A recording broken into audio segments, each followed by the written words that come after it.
ሰው ሆኖ ነብይ ሆኖ የወጣው ከሚል ነው እንግዲህ እሱ የእግዚአብሔር ልጅ የሚባለው ማለት ነው። የአላህ ልጅ የሚባለው በክርስትና ያላህ ቆሽ ስለሱ ከምንሄድ በስነና ላይ ያለን ጥያቄዎች ጠይቅ። አሁን ድረስ ከቀየርን በክርስትና ብዙ እንሄዳለን። ስለዚህ ጥያቄህን ጨርስና ችግር የለም ወደዛ እንሄዳለን። እሺ እንደ እስልምና ምንድነው ዓላማው ከተባለ ያለ አባት መፈጠሩ ያኔ ተአምር ይሆን ዘንድ ነው። ተአምር ይሆን ዘንድ ነው። አምላክ ያለ ወንድ ያለ ሴት መፍጠር እንደሚችል ቻይ መሆኑን ለማሳየት ያደረገው ድንቅ ስራውና ተአምሩ ነው መስሉ።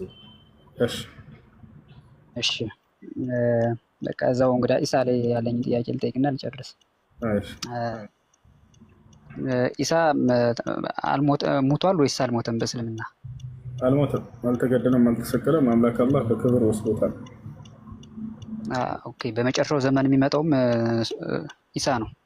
በመጨረሻ ዘመን አይመጣም። በመጨረሻ ዘመን ከመጣው በፊት ከዛ በፊት ዘመን ፍጻሜ አለ። ከዚያ በፊት ይመጣል፣ ይሞታል፣ ዓለም ትቀጥላለች። ምን ሊሰራ ነው የሚመጣው? በጣም ጥሩ። ሰዎችን ወደ ኢስላም ሊጠራቸው በእርሱ ላይ የተወራው ሁሉ ስህተት እንደሆነ ሊያስተምር ዘንድ ይመጣል። ስለዚህ አሁን ወደ ያረገው በኋላ ሰዎች በእሱን እንደሚያመልኩት ስለሚያውቅ ነበር አሁን ያረገው ማለት ነው። አምላክ ነው የሚያሳውቀው። ታዲያ እንደመጣ እኮ ሁሉ ነገር ጨራርሶ መሄድ ይችል ነበረ። ያሳርገውና እዛ መጨረሻው ዘመን በእሱ ላይ የተወራውን ነገር ስህተት እንደሆነ ሊናገር እንዴት ሊመጣ ይችላል? ድጋሜ ለምን መምጣት አስፈለገው? ሊያስተምር ሰዎች ኦልሬዲ መጥቷል እኮ በእርሱ ላይ ተዋሽቷል። ገብቷል። ይሄንን አያውቅም ነበር ምድር ላይ ምን እንደምታሰብ አምላክ አላህ ሱብሓነሁ ወተዓላ ያሳውቀዋል። በቁርአን ላይ ምን ይላል? ወኩንቱ ዐለይሂም ሸሂደን ማ ዱምቱ ፊሂም ይላል። ፈለማ ተወፈይተኒ ኩንተ አንተ ረቂበ ዐለይሂም ማለት በምድር ላይ ሲሳሁን ሰዎች ምን እንደሚሰሩ ዒሳ ያውቃል። ምንም ያውቀው ጉዳይ የለም። በምድር ላይ ያለን ምንም አያውቅም። ምን ይላል መጨረሻ ዘመን ላይ ሲናገር ከቂያማ ቀን ከአላህ ካስነሳው በኋላ ከአላህ ፊት ይጠየቃል። አምልኩ ይብልሃል ወይ እነዚህን ህዝቦችን ተብሎ ይጠየቃል። መሲሁ በቁርአን ላይ አለ። እኔ አላልኳቸውም፣ እኔ አንተን አምልኩ ብቻ ብዬ ነው የሰበኳቸው፣ አላውቃቸውም። ከዚያ ሲናገር ምን ይላል? ወኩንቱ ዐለይሂም ሸሂደን ማ ዱምቱ ፊሂም ማለት በመካከላቸው በነበርኩበት ጊዜ ድረስ አብሬያቸው ነበርኩኝ አለ። ያችን የቆያትን ጊዜ ማለት ነው። ፈለማ ተወፈይተኒ ኩንተ አንተ ረቂበ ዐለይሂም ማለት እኔን ግን ካሳረግከኝ በኋላ አንተ ነህ የምታውቀው የምትቆጣጠራቸው አለ። ምንም አውቀው ጉዳይ የለም አለ። አብሬያቸው እስከኖርኩበት ጊዜ ድረስ አውቃለሁኝ አለ። አብሮ በኖረ ጊዜ ሰው ይህን ያውቃል። ከዚያ ካሳረግከኝ በኋላ ግን የማውቀው ጉዳይ የለም። እሺ እና ለብዙ ዓላማዎች ነው የሚመጣው። አንደኛው ነው ያልኩህ ለማስተማር የሚለው ያሉበትን ስህተት ሊገልጽና ሊያስተምራቸው፣ ልክ እንዲሁ ሌላ ዓላማዎች አሉት። እሺ ኦኬ። ስለዚህ አላህ ያውቃል ማለት ነው። ወደፊት በሱ የሚያመልኩ እንደሚኖሩ ያውቃል። ስለዚህ ለዛ ብሎ አሁን ያሳርገውና ልክ የሚያመልኩት ሲመጡ ይልከዋል ድጋሜ ነው እንግዲህ። እሺ አንደኛው ፐርፐዝ ይሄ ነው ብለኛል። ሁለተኛው ሌሎችስ አሁን እያመለኩት እኮ የሚያመልኩት አሉ፣ የሚያመልኩት አሉ። ዝም አላለም። ያን ያውቃል። ፈጣሪ ዝም አላለም። ለምን እስከዚያ ድረስ ዝም ብሎ መሲሁን አወረደ ከሆነ ዝም አላለም። ከመሲሁ በኋላ ነብይን አስነሳ። አታምልኩ ተው የሚላችሁ ነብይ ተላከላችሁ። እርሱ ከነብያት መካከል አንድ ነብይ ነው። ተው ተቆጠቡ የሚል ነብይ ተላከ። እምቢ አላችሁ። አላህ ነብይ ሙሐመድን ሰለላሁ ዐለይሂ ወሰለም ወደ ክርስቲያን ወደ አይሁድ ልክ ያለው እያለ ቃል በቃል ይነግራቸዋል። ያሉበትን ስህተት አጥራ ነገራቸው እያለ ይነግራቸዋል። በቁርአን ላይ በጣም በርካታ ቦታ ላይ አላህ ቁል ያ አህለል ኪታብ እያለ ይናገራል። ምናልባት አይተህ ከሆነ የመጽሐፉ ባለቤቶች ሆይ በላቸው ይላል። አክብሮ ጭራሽ የነብያት መጽሐፍ በእጃችን ላይ አለ ስለሚሉ ባካቸው ኑ በላቸው፣ ወደ እውነቱ ጥራቸው። ያን አንድ አምላክ በብቸኝነት እናያለን። መሲሁ አልተገደለም፣ አልተሰቀለም፣ አምላክ አድኖታል። ብዙ እንደዚህን ትምህርቶች ታገኛላችሁ በቁርአን ላይ። አምላክ ዝም አላለም።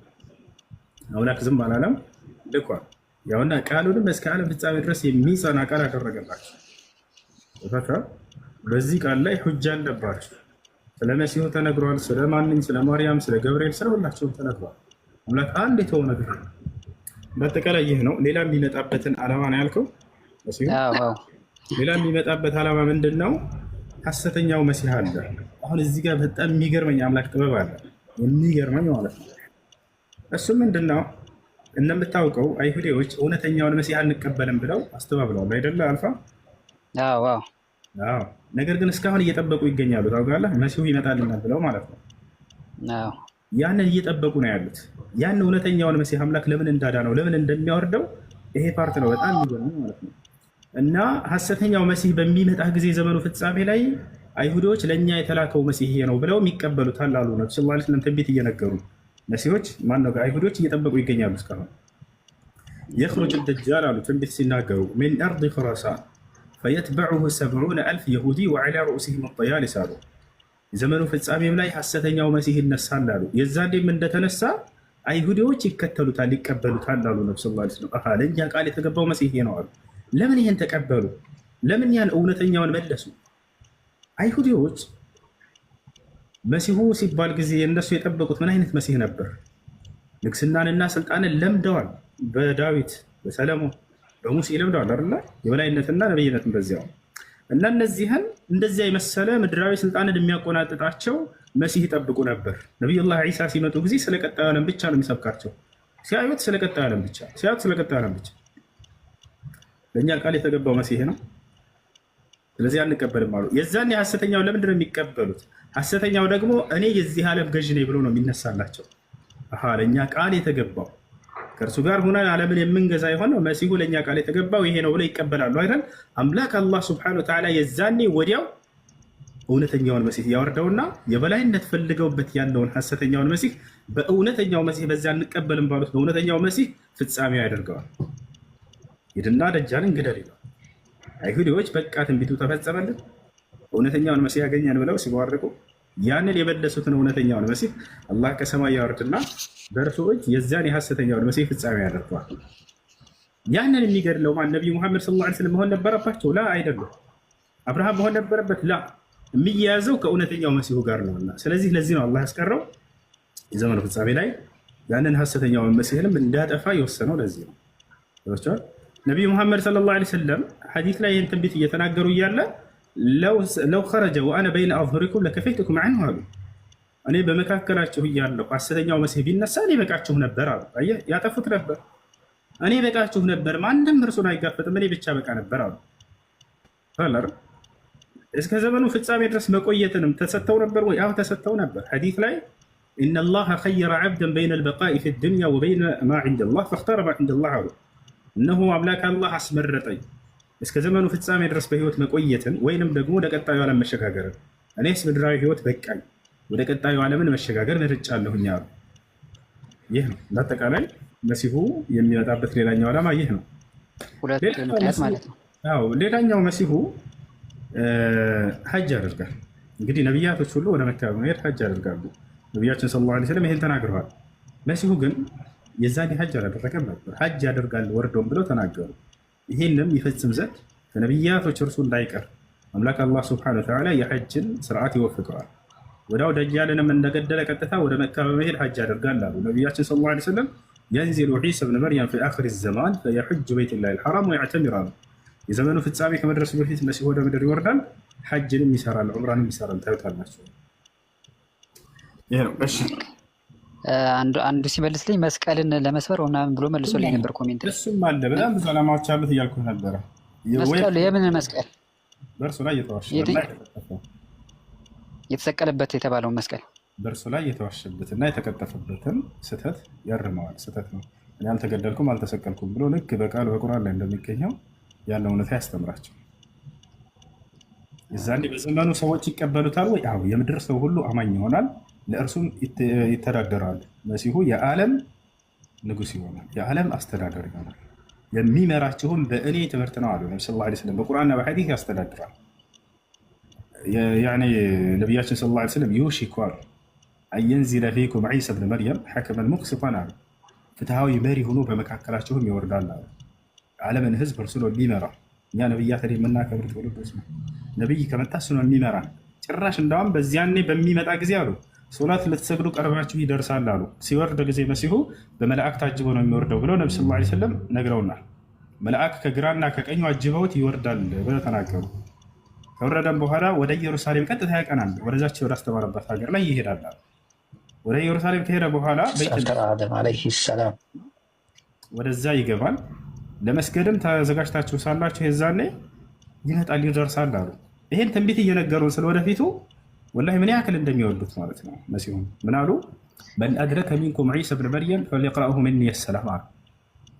አደራ የዛኔ ከእናንተ ከትውልዶቼ የማርያምን ልጅ መሲሁን ያገኘ የእኔን ሰላምታ ያንብብለታል። ሰላሙ አለይኩም ብለውሃል። ሙሐመድ አጊተውታል፣ ሰላም ብለውታል፣ ሰላምታ ተለዋውጠዋል። በሰማይ ላይ አላህ አገናኝቷቸዋል። ይህን ሐዲስ ላይ ተቀምጧል፣ ሶሒህ ሙስሊም 162 ላይ።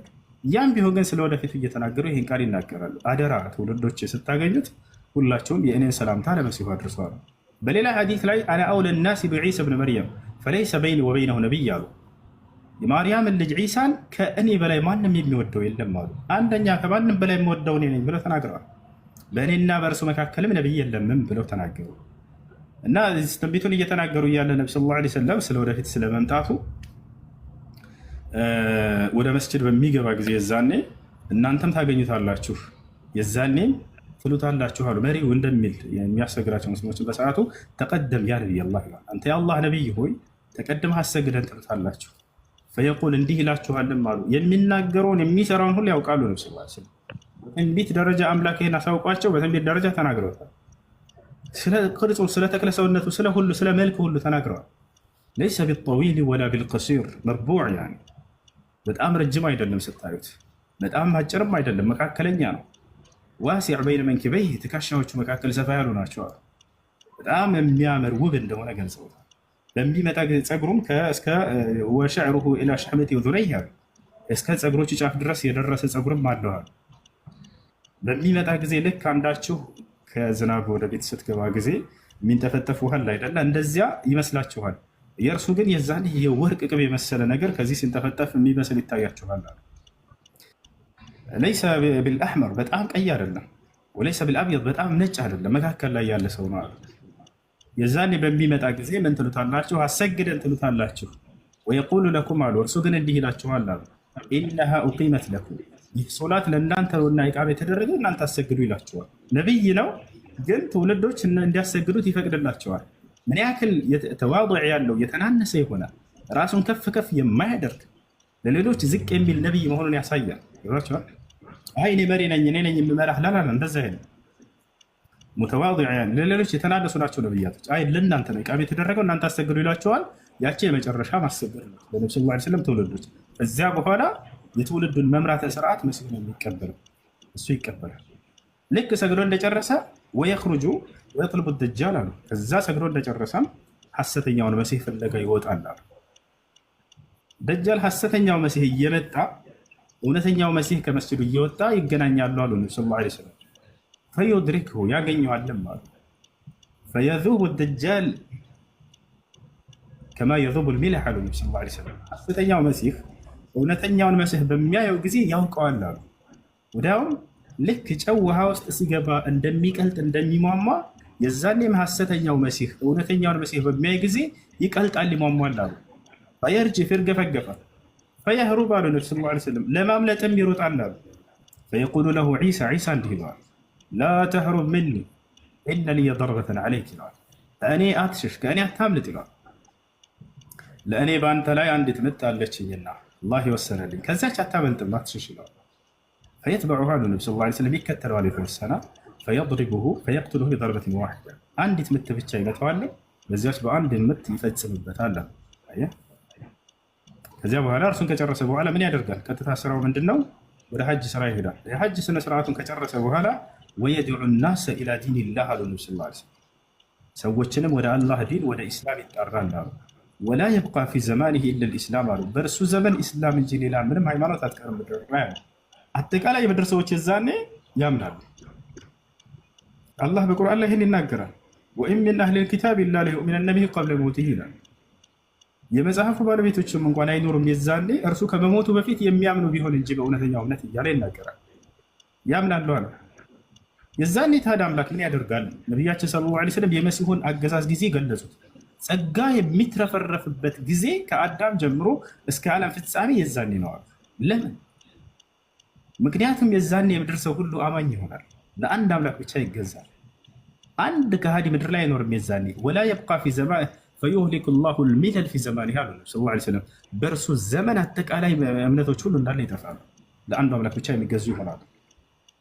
የዛኔ የጸጋውን መትረፍረፍ ሲገልጹ ነቢያችን ሰለላሁ ዐለይሂ ወሰለም ጸጋ መትረፍረፍ ብቻ አይደለም፣ በጣም ፍቅር እንደሚሰፍን ተናግረዋል። ሀታ የሚናደፉ እንስሳቶች መናደፋቸው እንደሚያቆሙ ተናግረዋል። ፈረስና ምንድነው አህያና ነብር በአንድ በላይ የሚበሉበት ጊዜ ይሆናል። በአንድ ላይ አንዱ ሌላው ላይ ተንኮልን የማያስብበት ዘመን ነው። ፍቅር ይሰፍናል፣ ጸጋ ይሰፍናል አሉ። ወየፊዱል ማል አሉ። መሲሁ የዛኔ መንግስት ነው፣ አስተዳደር ነው፣ መሪ ነው። የዛኔ ገንዘብንም ያትረፈርፋል፣ ይለቃል ለትውልድ አሉ። አንድ መሪ ፍትሃዊ ከሆነ ስለ ራሱ የማያስብ ስለ ምድራዊ ጥቅም ጣጣ የሌለው ከሆነ እውነተኛ መሪ ከሆነ ለህዝቦቹ ጸጋ በጸጋ ያደርጋቸዋል። መሲሁ የዛኔ ፈዩፊዱል ማል ገንዘብንም ሁሉ ያትረፈርፋል፣ አንድም ድሃ ምድር ላይ አይኖርም አሉ። በሌላ ሐዲስ ላይ ነቢያችን ሰለላሁ ዐለይሂ ወሰለም የእሱን ዘመን ሲገልጹ ምን አሉ? ተሰደቁ ቀብለ አን የእቲየ ዐለ ናሲ ዘማኑን የኽሩጁ ረጁሉ ቢሰደቀቲሂ ወየኽሩጁ ኢላ በይቲሂ ወለም የቅበልሁ አሐዱ ሚነል ፉቀራ ከማ ቃለ ነቢዩ ሰለላሁ ዐለይሂ ወሰለም። ነቢያችን ሰለላሁ ዐለይሂ ወሰለም ምን አሉ? ሰዎች ሆይ ምጽዋትን አድርጉ አሉ፣ ለድሃዎች ለግሱ። የሆነ ጊዜ በሰዎች ላይ ከመምጣቱ በፊት አሉ፣ በዚያም ጊዜ ሰዎች ሰደቃ ምጽዋት ለማድረግ ለድሃ ለመስጠት ገንዘባቸውን ተሸክመው ይሄዳሉ። የሚቀበላቸው ድሃ ግን አጥተው ገንዘባቸውን ይዘውት ወደ ቤታቸው ይመለሳሉ አሉ። ያ ዘመን ከመምጣቱ በፊት ከወዲሁ ለድሃ ለግሷል። ያ ዘመን የማን ዘመን ነው? የመሲሁ ዘመን ነው። ጸጋ በጣም ይትረፈረፋል እና ያ ነው የአምላክን ሕግና ስራ ከጠበቁ ትውልድ እርሱ ጸጋ እንደሚያትረፈርፍ ቃል ገብቷል።